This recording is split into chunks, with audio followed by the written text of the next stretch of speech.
사순절입니다. 우리는 계속해서 사순절 주님과 함께 걸어가는 하루하루의 발걸음을 여러분도 옮기는 가운데 있는데요.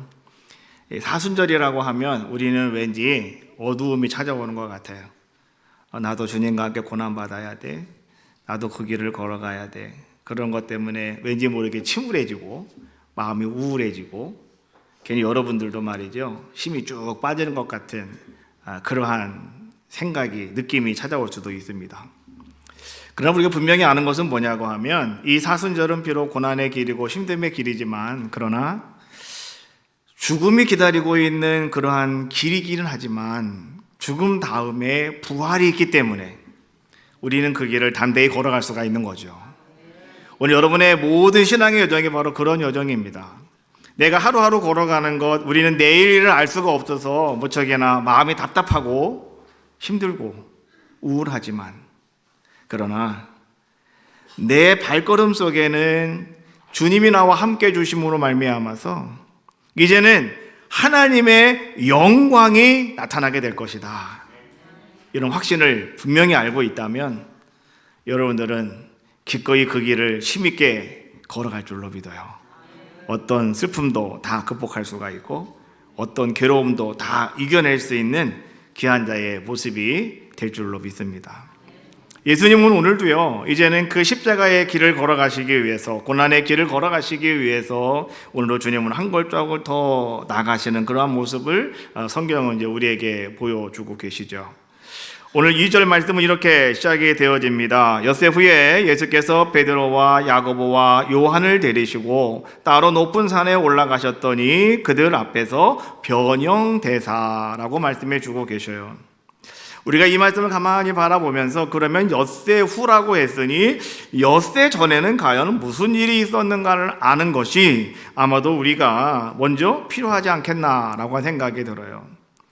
엿새 전에는 어떤 일이 있었냐고 하면은요, 성경 말씀을 가만히 묵상하다가 보면 가이사랴 빌립보라고 하는 곳에서 오늘 주님의 제자 베드로가 아주 멋진 신앙 고백을 하나님 앞에 드리는 그러한 모습을 성경은 우리에게 보여줬죠. 마태복음 16장 16절에 있는 말씀이죠. 주는 그리스도시요 살아계신 하나님의 아들이십니다.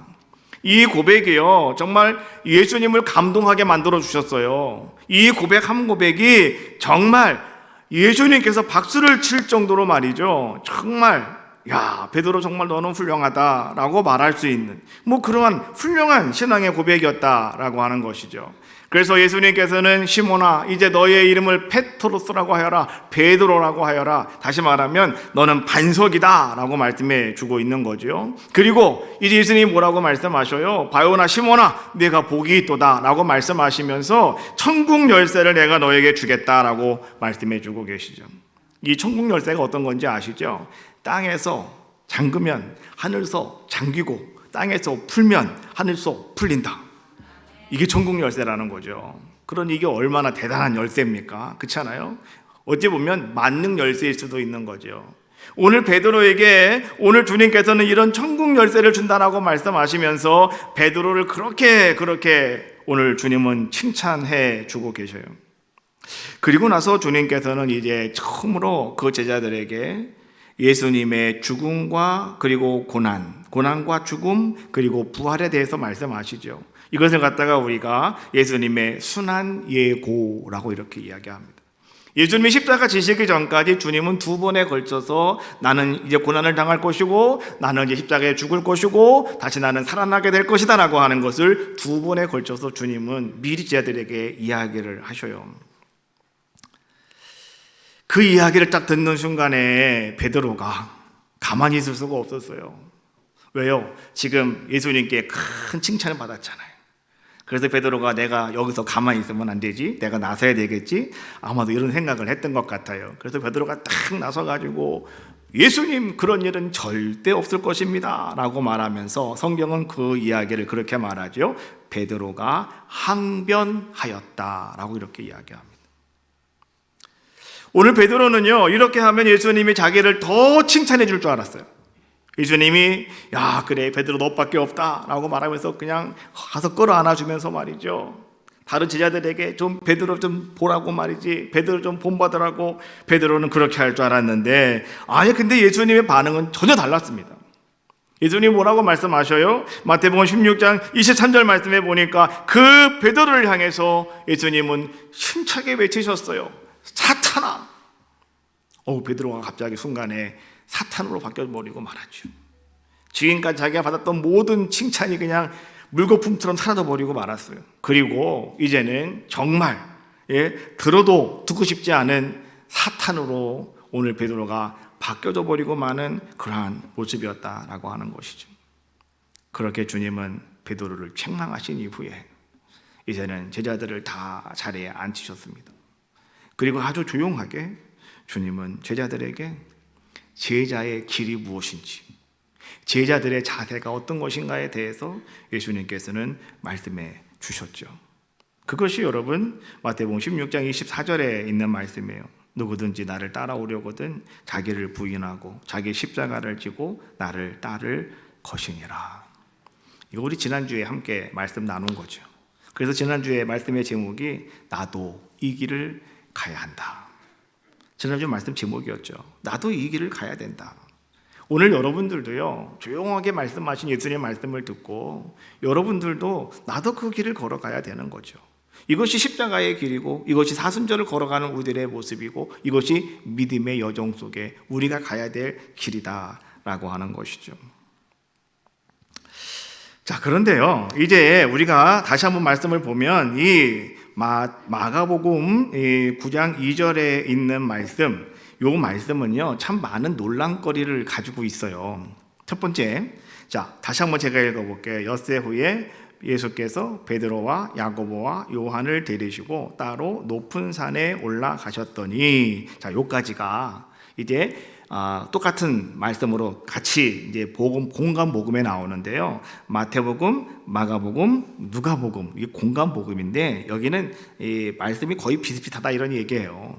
예? 그런데 이 똑같이 말씀이 나오는데, 자 그런데 문제는 무엇이냐고 하면 마태, 마가복음에는 거기는 엿새 후에라고 이렇게 이야기를 해주고 있는데요. 누가복음에 보니까 누가복음 9장 28절 말씀에 보면 누가는 이렇게 얘기해요. 이 말씀을 하신 후 8일쯤 돼요 라고 이렇게 이야기하셔요. 자, 이것은 무슨 의미냐고 하면 우리가 이 말씀은 똑같은 내용이라고 우리가 분명히 얘기했습니다. 똑같은 내용이라고 그랬어요. 그런데 왜 마태, 마가에는 이것이 엿새 후라고 나오고 있고 누가복음에는 왜 이것이 8일쯤 돼요 라고 말씀해 주고 있느냐. 그래서 사람들이 막 논란을 이야기를 합니다. 서로 막 사람들이 반론을 제기해요. 이거 뭐 잘못된 거 아니냐, 이거 왜 이러는 것이냐 막 이래요. 요 문장 안에 2절 한 절 안에 그런 내용이 한 두세 가지가 들어가 있어요. 첫 번째는 시기입니다. 시기. 엿새 후가 맞는 거냐 8일이 맞는 거냐, 이거 가지고 사람들에 대한 많이 이제 논란이 있습니다.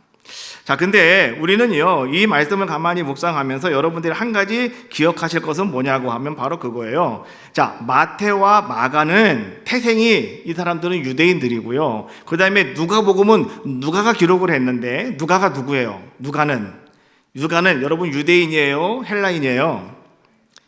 누가는 헬라인이에요. 이 사람은 유대 사람 아니에요. 헬라 사람이에요. 그러다가 보니까 오늘 유대인과 헬라인이 가지고 있는 사고가 달라요. 생각이 달라요. 그들이 뭔가 말하는 시점이 다 달라요. 아침에도 제가 얘기했지만은 미국과 한국이 서로 다른 것처럼 미국은 지금 밤이에요. 우리는 낮이지만, 그렇잖아요. 미국은 밥 먹는 게 빵이면 우리는 쌀, 라이스, 밥을 먹어야 된다고요. 그렇지 않습니까? 서로 다르잖아요. 마찬가지로 유대인들은 뭔가 이야기를 할 때 항상 어떻게 얘기하냐고 하면, 자 무슨 일이 있었어 그러면 그 다음 날부터 카운트가 들어가는 거예요. 그런데 헬라인들은 어떠냐고 하면 무슨 일이 있었어 그럼 그날부터 카운트가 들어갑니다. 그리고 오늘 내가 말하는 날까지 카운트가 들어가는 거예요. 근데 유대인들은 어떤 일이 있었던 날은 빼고 그 다음 날부터 시작이 되어지는 것이고, 그 다음에 오늘 지금 내가 얘기하는 것도 빼고 어제까지 얘기를 하는 거예요. 그러니까 6일째가 되는 거예요. 엿새 후에라고 하는 말이 되는 것이고, 헬라인은 누가는 헬라인이었기 때문에 헬라인의 관점에서 그가 글을 써나가다가 보니까 그날 말씀하신 날부터 시작을 해가지고 오늘 이렇게 얘기하는 변화산에 올라가는 날까지 해서 8일째가 됐다라고 이렇게 이야기하는 거예요. 그러니까 엿새 후나 8일은 똑같은 날이다 라고 하는 건 여러분들이 먼저 이해하시면 됩니다 라고 하는 것이죠. 성경을 읽을 때 우리는 말이죠, 많은 논란들이 있는데 왜 논란이 있냐고 하면 우리가 뭔가 생각을 잘못하기 때문에, 잘못된 관점을 가지고 여러분들이 보기 때문에 그래요. 성경을 읽을 때는 언제나 어떻게 라고 하는 말보다는 왜 라고 하는 이유를 염두에 두고 오늘 여러분들이요 말씀을 읽어나가는 자의 모습이 되셔야 됩니다 라고 하는 거죠.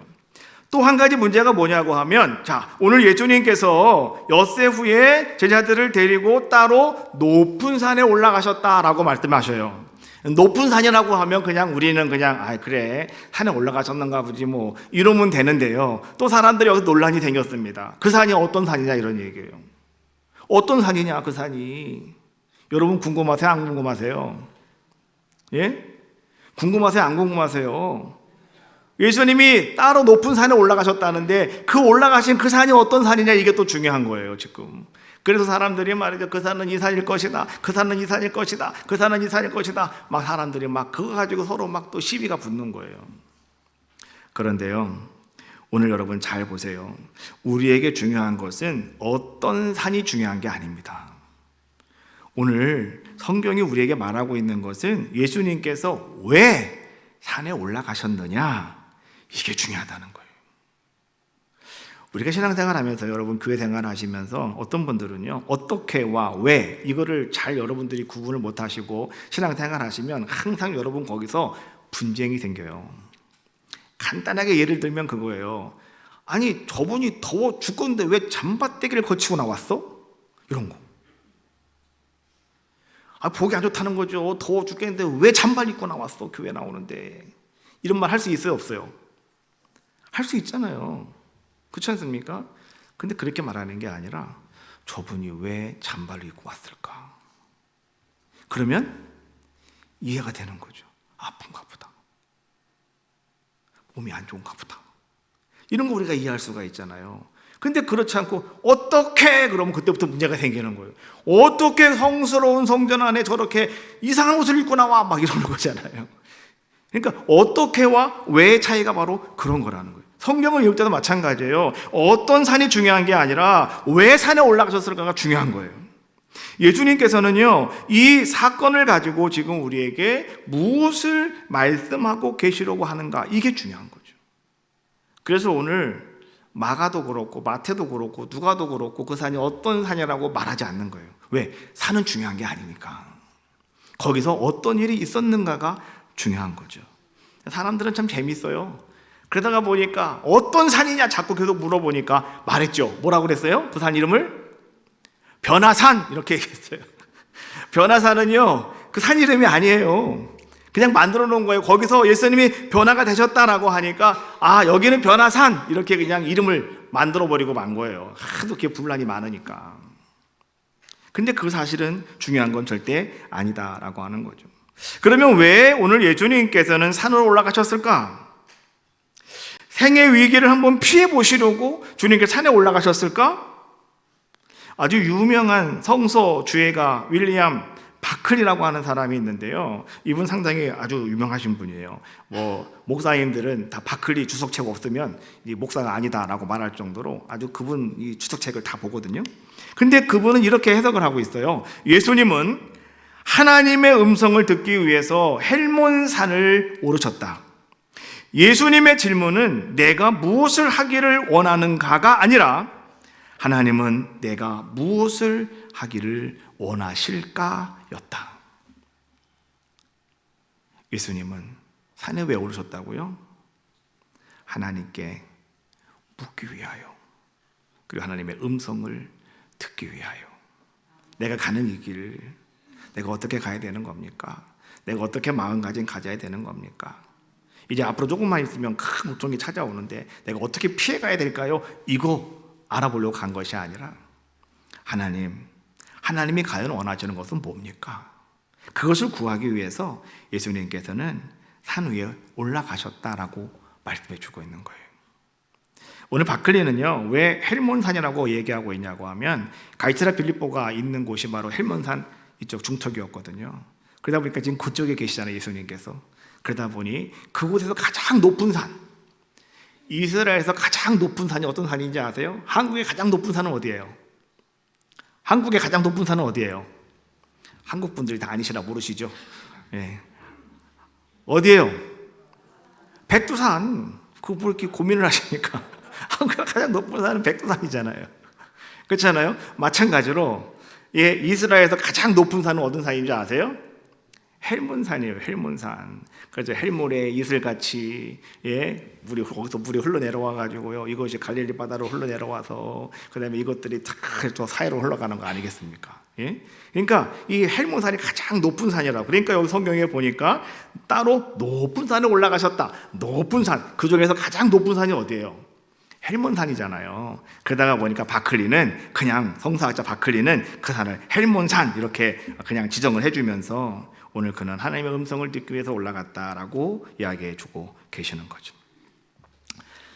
또 한 가지 분쟁은 뭐냐고 하면, 그럼 왜 예수님께서는 12명의 제자들이 있는데 왜 그중에 3명만 데리고 갔냐 이런 얘기예요. 오늘 거기 나오죠? 야고보, 베드로, 야고보, 요한. 왜 3명만 데리고 예수님은 그 산에 올라가셨느냐라고 하는 거예요. 다른 9사람은 다 이 사람들은 아무것도 아니냐, 제자들도 아니냐, 왜 이 사람들은 내버려 두고 왜 3사람만 데리고 올라갔느냐라고 하는 것이 또 분쟁거리가 돼요. 하여튼간 사람들은 너무너무 심심해서, 그렇죠? 여러분 신앙생활 하실 때 여러분도 심심하시면 자꾸 문제 만들어내시는 거예요. 신앙생활 할 때 심심하시면 안 됩니다. 바쁘셔야 돼요. 예, 와서 새벽부터 기도하시고 예배하시고 하루 종일 열심히 막 여러분 바쁘셔야 돼요. 신앙생활은 바쁘셔야 되는 거예요. 그래야 여러분들이 뭔가 딴짓을 안 합니다. 그렇잖아요. 한가하면 여유가 있으면 문제 생기는 거 아시죠? 다윗이 정말 아주 훌륭한 왕이었는데 다윗이 언제 문제 생겼어요? 왕들이 다윗에게 와서 말했어요. 왕이시여, 이제는 우리가 나가 싸우고 오겠습니다. 어찌 왕께서 전쟁터에 나가십니까? 우리가 나가도 충분히 다 싸울 수가 이길 수가 있으니 걱정하지 마시고 왕은 그냥 왕국만 지키고 계십시오. 우리가 나갔다 오겠습니다. 라고 이렇게 얘기하잖아요. 그래서 다윗이 지금까지는 전쟁터에 한 번도 안 나가본 적이 없어요. 다윗은 항상 전쟁터에 나갔고 가서 항상 먼저 하나님 앞에 예배하며 기도하면서 그 싸움을 하나님의 전쟁으로 승리케 하는 다윗의 모습이었잖아요. 근데 그날 한 번 안 나갔어요. 그날 한 번. 신하들이 하도 얘기를 해가지고 그 말 들어주냐고. 그랬더니 그때 다윗이 남들은 전쟁터에서 열심히 싸우고 자기는 왕궁에서 할 일이 없거든요. 그래가지고 옥상에 올라가서 걸어다니다가 말이죠.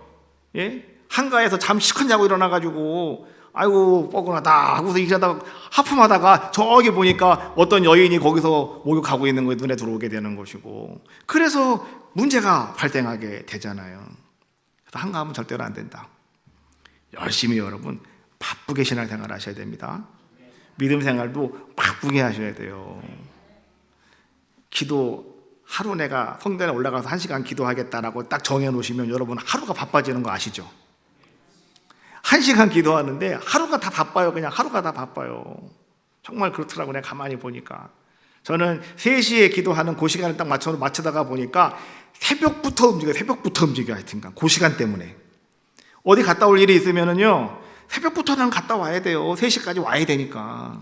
그러니까 그냥 아침부터 분주한 거예요. 아침부터 바쁜 거예요. 1시간 때문에. 여러분도 그렇게 하시기 바라겠습니다. 교회에서 여러분 이렇게 하십시오 그러면 그냥 따라오시면 바빠요. 근데 교회에서 뭐 할 때마다 에이 나는 그거 안 해, 나는 상관없어, 그러면 그때부터 여러분들은요 어떻게 되는지 아시죠? 문제가 생겨. 자꾸만 저 사람이 이상한 것만 보이고 자꾸 말만 생기고 막 그러는 거예요. 그렇게 하지 마시고 여러분 분주한 자들의 모습이 되십시오. 자, 오늘 보십시오. 자, 왜 베드로, 야고보, 요한을 3명만 데리고 오늘 예수님은 산에 올라가셨느냐라고 하는 게 또 분쟁거리였어요. 근데 여러분 잘 보십시오. 첫 번째는요, 예수님께서 가장 사랑하는 제자가 3명이었다. 예수님이 첫 번째로 부른 사람이 누구예요? 예? 첫 번째로 부른 사람이 누구예요? 누구예요? 야고보, 요한. 그리고 또 누구예요?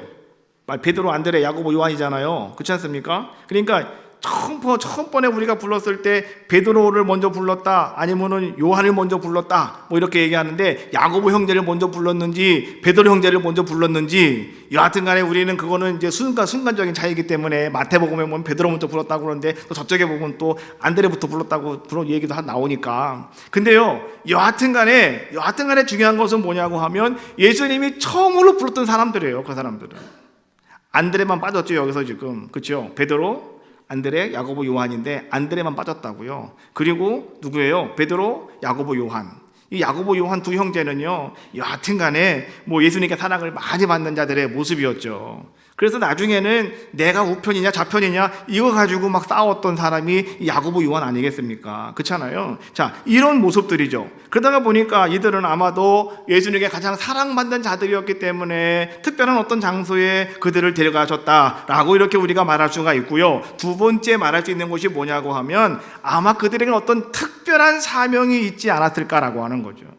특별한 사명이 있었기 때문에 오늘 예수님께서는 오늘 그들을 훈련시키기 위하여 또 그들에게 어떤 체험을 하나님은 만들어 주시기 위하여 예수님은 오늘 그들을 데리고 가신 것이 아닌가라고 이렇게 생각해 볼 수가 있는 거죠.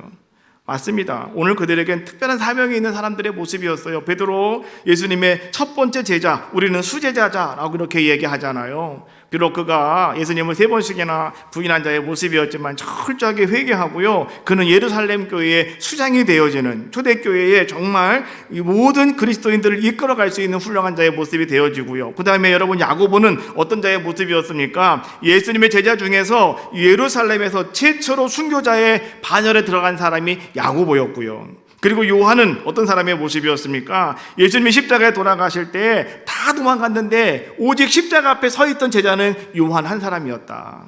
그래서 예수님께서 그 요한에게 마지막 유언을 부탁하셨죠. 내 어머니를 부탁한다고. 그 사람이 바로 요한이었다라고 하는 것이죠. 특별한 사명이 있는 사람들에게는요, 하나님께서 그들을 항상 언제나 특별한 자리로 초대하신다. 여러분, 다른 말로 말하면 특별한 사명을 가지고 있는 여러분 성도들의 모습이라면 하나님도 마찬가지로 특별한 자리로 여러분들을 초청하신다는 거예요. 그래서 나에게 특별한 사명이 있다라고 한다면 여러분들은 말이죠, 이제 주님이 나를 부르실 때, 주님이 나를 초청하실 때, 여러분들은 그 자리에 가서 앉아 있을 때 나를 왜 여기 불렀을까? 고민하지 마시고 나에겐 특별한 사명이 있구나, 여러분들이 그것만 여러분들이 인지하시면 된다라고 하는 거죠. 근데 그 특별한 자리는 여러분 때로는 행복한 자리, 기쁨의 자리, 즐거운 자리, 잔치 자리가 될 수도 있지만은요, 때로는 그 자리가 고통의 자리, 아픔의 자리, 눈물의 자리, 이런 자리도 될 수 있다라고 하는 사실을 우리는 알자라고 하는 것이죠. 그러면 이 제자들은 그곳에 초청받아서 어떤 것을 그들은 경험하게 되었습니까?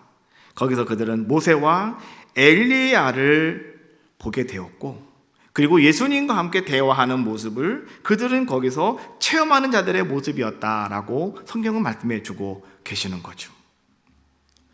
모세와 엘리야, 모든 이스라엘 백성들은 말이죠, 이 모세와 엘리야를 가장 존경하는 선지자 중에 선지자로 여기고 있습니다.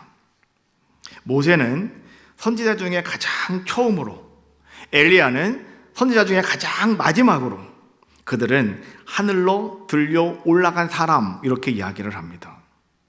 그러니 이 모세와 엘리야는요, 정말 평생에 한번 내가 만나고 싶은 사람들 중에 한 사람, 바로 그 사람이 모세와 엘리야였다라고 하는 거죠. 그런데 오늘 베드로, 야고보, 요한이 예수님 따라 그 산에 올라갔다가 거기서 누구를 만나게 된 거예요? 모세와 엘리야를 대면하게 되는, 바라보게 되는, 뭐 그런 영광스러운 은혜의 경험을 하게 되었다라고 하는 거죠. 여기서 한 가지 또 우리가 짚고 넘어갈 것이 한 가지가 있는데, 그것은 뭐냐고 하면, 오늘 베드로, 야고보, 요한은 예수님 얼굴은 알아요. 그러나 모세 얼굴 알아요, 몰라요? 엘리야 얼굴 알아요, 몰라요? 몰라요. 근데 어떻게 알았을까요? 어떻게 알았을까요? 그잖아요. 모세와 엘리야가 예수님과 대화하고 계셨다고 지금 얘기하고 있잖아요. 그게 모세인지 어떻게 알았을까요? 엘리야인지 어떻게 알았을까요? 하나님 나라는 그냥 하는 겁니다. 그게 하나님 나라예요. 할렐루야. 여러분들이 말이죠, 나 나중에 죽으면 우리 남편이 나 알아볼 수 있을까? 우리 아내가 나를 알아볼 수 있을까? 그것 때문에 고민하시는 분이 계시더라고요. 고민할 거 없어요. 가면 다 알아요. 거기 들어가면 다 알아요. 우리 할아버지도 다 알고 몇 대손 할아버지까지 여러분 다 알아요. 그냥 들어가면 다 아는 거예요. 구원받은 사람들은 다 알게 되는 것이 어디냐? 거기가 천국이에요. 오늘 이 변화산이 바로 천국이 거기서 실현된 것을 보여주고 있는 거잖아요. 천국은 그런 것이다. 그러니까 고민하지 마시라고 제가 여러분께 얘기하는 거예요. 천국 가면 다 압니다. 걱정하지 마시고 괜히 땅에서 그것 때문에 염려하지 마시라고요. 자, 오늘 베드로가 그런 모습을 가만히 바라보면서 베드로가 어떻게 합니까? 오늘 9장 5절 말씀에 보니까 이렇게 말합니다. 랍비여, 우리가 여기 있는 것이 좋사오니 우리가 초막셋을 짓되 하나는 주를 위하여, 하나는 모세를 위하여, 하나는 엘리야를 위하여 하사이다 라고 오늘 베드로가 예수님께 그렇게 이야기를 해요. 그런데요, 재밌는 것은요, 누가는 이렇게 얘기합니다. 그 뒤에 누가복음 9장 33절 말씀에 보니까 자기의 하는 말을 자기도 알지 못하더라 라고 이렇게 이야기해 주고 있습니다. 지금 베드로가 무슨 얘기를 하고 있는데, 오늘 베드로가 자기도 뭔 말 하는지도 모를 정도로 그 환경이 너무 황홀했다 이런 얘기죠. 여러분, 오늘 말이죠, 보십시오. 오늘 자기가 하는 말을 자기도 알지 못하더라. 어느 상황에 이런 얘기를 할 수 있을까? 가만히 한번 생각을 해보니 그건 그렇더라고요. 우리가 어떤 뭔가에 홀려가지고 즉흥적으로 이야기할 때 자기가 뭔 말하는지도 모르는 거죠. 사람들 가끔 그러잖아요. 내가 귀신에 홀렸나 봐, 뭐 이런 얘기. 내가 뭔 말하는지도 모르는 거예요. 자기가 무슨 말하는지도 모르는 그런 상황들. 그 다음에 또 한 가지는 무엇이냐고 하면, 오늘 나에게 주어진 사명이 무엇인가를 분명히 알지 못하고 우리에게 주어진 사명이 무엇인가를 똑바로 이해하지 못했을 때 그냥 나오는 이야기, 그것이 나도 내가 말이 무슨 말인지 모르고 하는 이야기. 근데 이 이야기를 종합적으로 하나로 묶어보니까 이건 어떤 얘기냐고 하면 내 마음에 마음도 없는 이야기예요. 마음도 없는 이야기. 그렇게 우리는 행하는 그런 삶을 살아갈 때가 있더라 이런 얘기죠. 여러분, 우리가 하나님을 믿는 일에 있어서, 신앙생활 하는 일에 있어서 하나님의 가장 중요한 것이 뭔지 아시죠? 하나님은 우리의 마음의 중심을 본다고 그랬어요. 우리의 마음의 중심을 보신다고 그랬잖아요. 그러니까 하나님은 우리의 마음을 상당히 중요시 여기시는 분이 하나님이시다 이런 얘기예요. 그렇지 않습니까? 그런데요, 우리가 이 마음을 빼버리면 우리는 어떤 자들의 모습이 되어지냐고 하면 그냥 형식주의자가 되어져 버리고 만다 이런 얘기죠. 하나님께서 세웠던 첫 번째 왕이 누구냐고 하면 사울 왕인데요, 이 사울 왕이 하나님 앞에서 버림받는 참 불운한 사람이 되어져 버리고 말지요. 왜 그 사람이 하나님께 버림받는 자가 되었습니까? 사무엘상 15장 30절 말씀해 보니까 거기는 그렇게 말씀해 주고 있어요. 내 백성의 장로들 앞과 이스라엘 앞에서 나를 높이사 내가 당신의 하나님 여호와께 경배하게 하소서. 여러분, 제사라고 하는 것은 오늘날로 말하면 예배를 말할진데, 자, 예배를 드림에 있어서 가장 중요한 것은 뭐냐고 하면 이 예배를 통해서 높임 받으신 분은 누구예요? 하나님이시라는 거죠. 그런데 사울은 뭐라고 말해주고 있냐고 하면 내 백성들과 장로들 앞과 이스라엘 앞에서, 다시 말하면 온 백성 앞에서 이런 얘기예요. 나를 높이사, 사무엘에게 하는 얘기, 나를 좀 높여주십시오. 내가 이게 꼴이 뭡니까? 나를 좀 높여주십시오. 그리고 사울이 뭐라고 말합니까? 내가 함께 돌아가서 당신의 하나님께 경배하게 하옵소서. 하나님이 누구 하나님이에요? 내 하나님이죠. 우리 하나님이잖아요. 나의 하나님이신데 오늘 사울은 뭐라고 말합니까? 당신의 하나님, 사무엘의 하나님이라고 얘기하고 있는 거예요. 오늘 이 사울은 말이죠, 하나님을 향한 마음이 빠져버린 제사를 드리는 자의 모습이었다. 그래서 그는 하나님께 버림받는 자의 모습이 되었다라고 하는 것이죠. 북이스라엘 첫 번째 왕은 누구냐? 여로보암이었는데요, 이 여로보암도 마찬가지였어요. 그가 자기 마음을 빼버리고요, 마음대로 하나님 앞에 제사의 형식을 만들어 버림으로 말미암아서 그는 악한 왕의 기준이 되어진 자의 모습이 되었다는 거죠.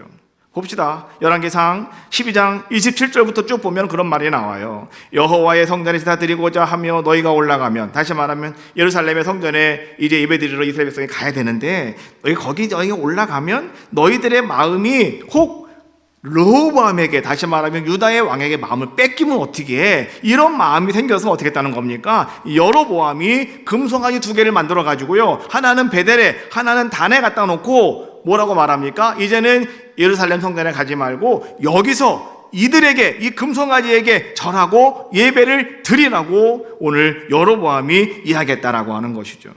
제 마음대로 마음을 뺏어버리고, 마음을 빼버리고 말이죠, 자기 뜻대로 제사 형식을 만들어버린 자의 모습이 되어서 그는 어떤 자가 된 겁니까? 하나님 앞에서 악한 왕의 기준이 되어주는 거죠. 그래서 우리가 열왕기 상하를 읽다가 보면은 말이죠, 여로보암의 길로 행했다, 그거는 그냥 골로 갔다는 거예요. 그냥 더 이상 뭐 비전이 없다는 거예요. 소망이 없다는 거예요. 그렇지 않습니까? 이런 기준점이 되는 자의 모습이 되었다. 그래서 그 이후에 말이죠, 이사야 선지자, 미가 선지자, 아모스 선지자, 호세아 선지자들을 통해서 하나님께서 계속적으로 말씀하시는 것이 무엇이냐고 하면, 마음이 빠져버린 형식적인 제사를 드리는 것에 대해서 하나님은 너무나 마음 아파하시고 하나님은 크게 비판하는 자의 모습이었다라고 하는 거죠. 이사야 1장 12절 말씀해 보니까 뭐라고 말합니까? 너희가 내 앞에 보이러 오니 이것을 누가 너희에게 요구하였느냐? 내 마당만 밟을 뿐이니라. 헛된 재물을 다시 가져오지 말라. 분향은 내가 가정에 여기는 바요, 월삭과 안식일과 대회로 모이는 것도 그러하니 성회와 아울러 악을 행하는 것을 내가 견디지 못하겠노라. 마음이 빠져버린 제사, 이거 하나님께서는요 아주 신랄하게 지금 비판하고 계시는 거예요. 너희는 내 마당만 지금 밟고 있을 뿐이다.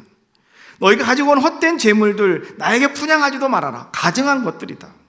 오늘 예수님께서는 말이죠, 안식일을 지켜라, 월삭을 지켜라, 그리고 절기를 지켜라, 하나님 말씀해 주고 계시거든요.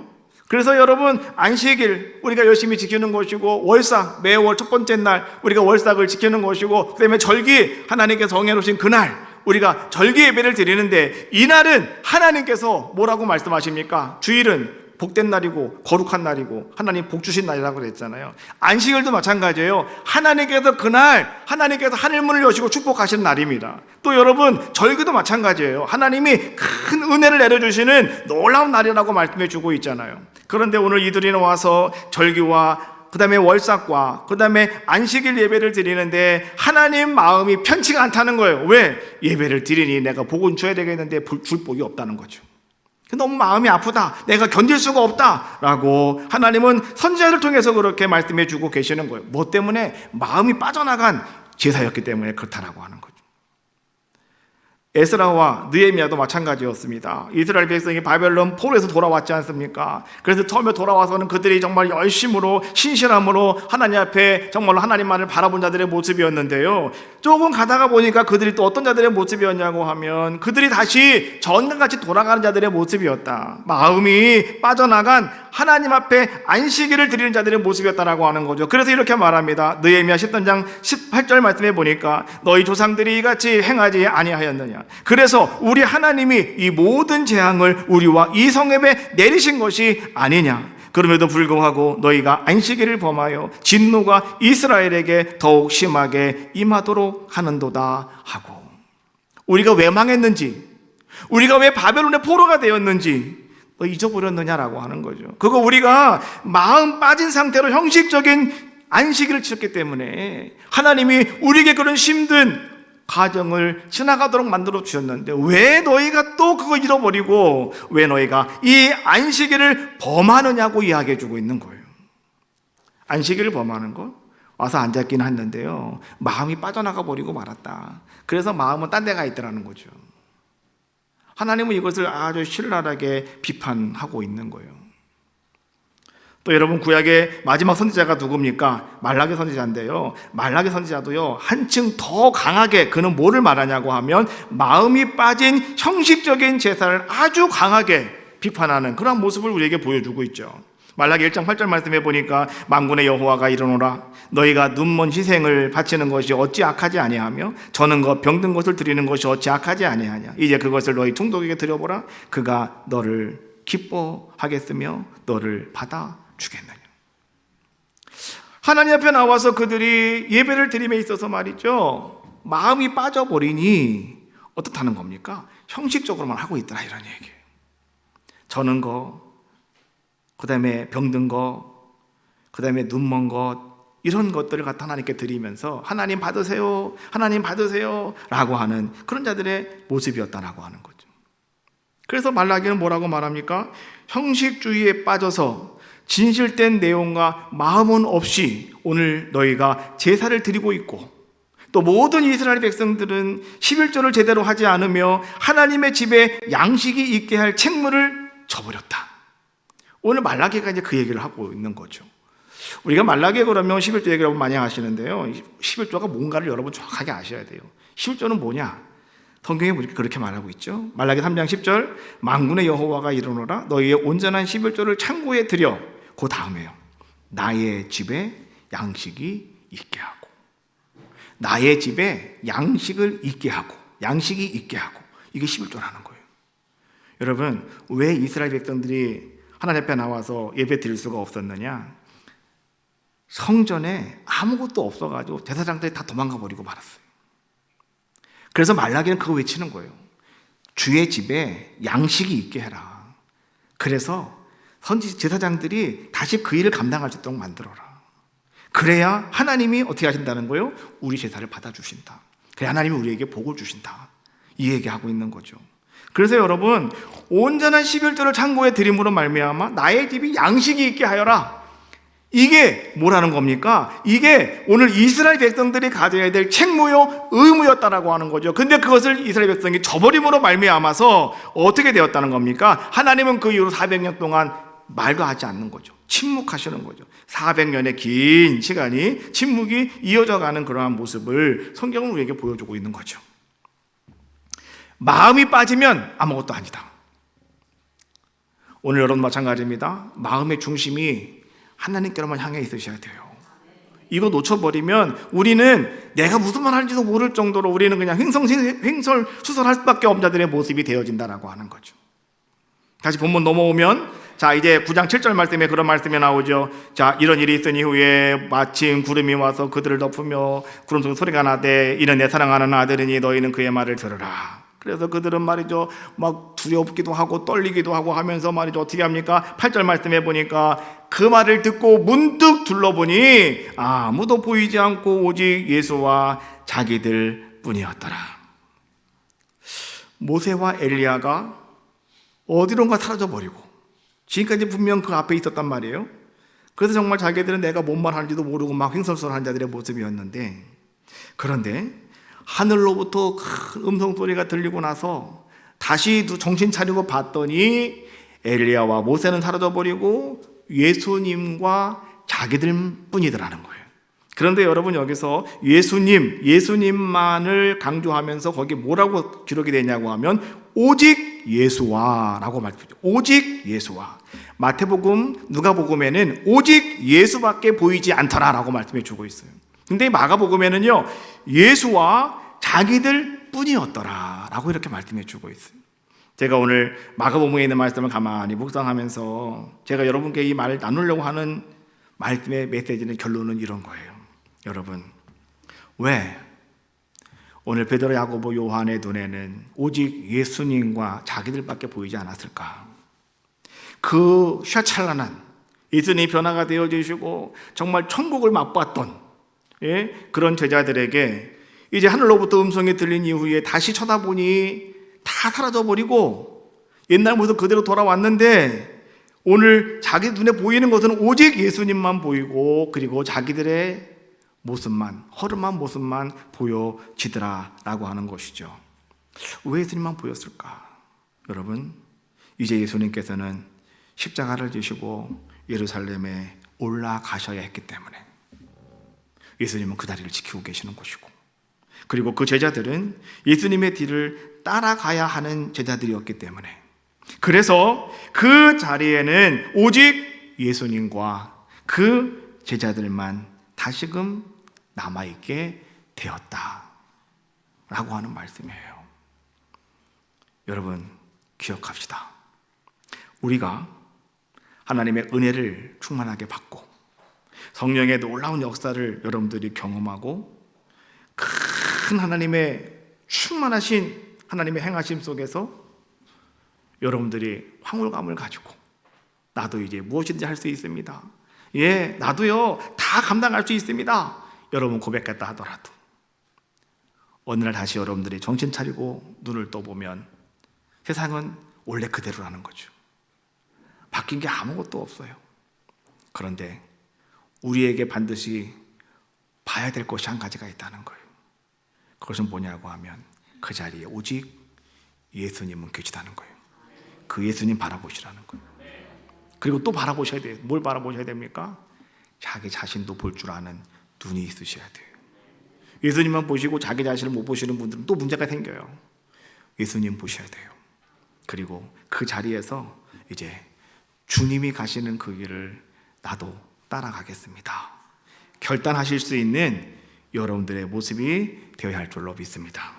또 바울은 이렇게 말합니다. 갈라디아서 2장 20절 말씀해 보니까 내가 그리스도와 함께 십자가에 못 박혔나니 그런즉 이제는 내가 산 것이 아니요 오직 내 안에 그리스도께서 사신 것이라. 이제 내가 육체 가운데 사는 것은 나를 사랑하사 나를 위하여 자기 몸을 버리신 하나님의 아들을 믿는 믿음 안에서 사는 것이라. 할렐루야. 오직 예수와 자기들 뿐이었더라. 이것이 우리의 믿음의 현실입니다. 어떤 상황 속에서도요 예수님 바라보셔야 돼요. 그리고 그 주님의 뒤를 따라가는 자기 자신도 여러분 바라보셔야 됩니다. 그리고 승리하시는 귀한 삶이 되시기를 주님의 이름으로 축복합니다.